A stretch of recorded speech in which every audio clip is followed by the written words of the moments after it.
Hello, my name is Frederick Anefi. You are welcome to your Excel lessons for today. Stay safe, learn Excel under 2 minutes. Today, I have a question posed by one of my followers. He said he has copied some documents from the net, from the web, normally Wikipedia, and this is how it came out. Now, he doesn't want where we have the square brackets and we have some numbers in there. So when you scroll down the document, you'll see that in each cell, there are some curly brackets in there. He doesn't really want that in the document in Excel and he wants to remove it. So he asks for a solution. And the quick solution I propose is to use the replace and find button to do all that.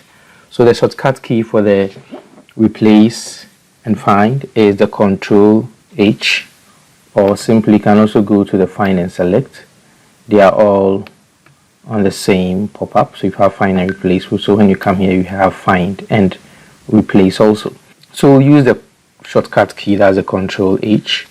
So quickly we have our find and replace dialog box.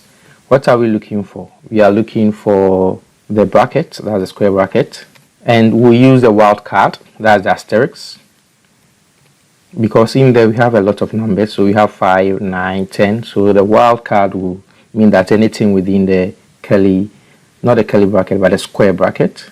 So we close our parentheses and replace it with what? We won't type in anything because he wants it to be cleared. So it will just leave it as it is.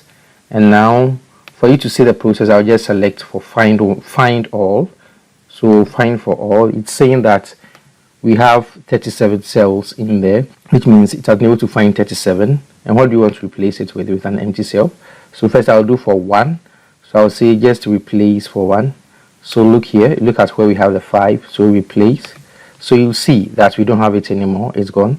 So now we move on to the next cell, and to do for all, and I don't want to go through one by one, so I'll just say replace for all, and you see that all where we have the numbers in the bracket, that square bracket, will be replaced with an empty cell or empty no content. So I'll just click on, or let me do for the next one, so you see it's gone. So then I can do for replace all directly. So voila, all is done. It says that all done. We had 45 replacements, and that's okay, and we can now close our find and replace dialog box and see it's done. And that's how smart, or the solution I proposed for my friend Kwesi.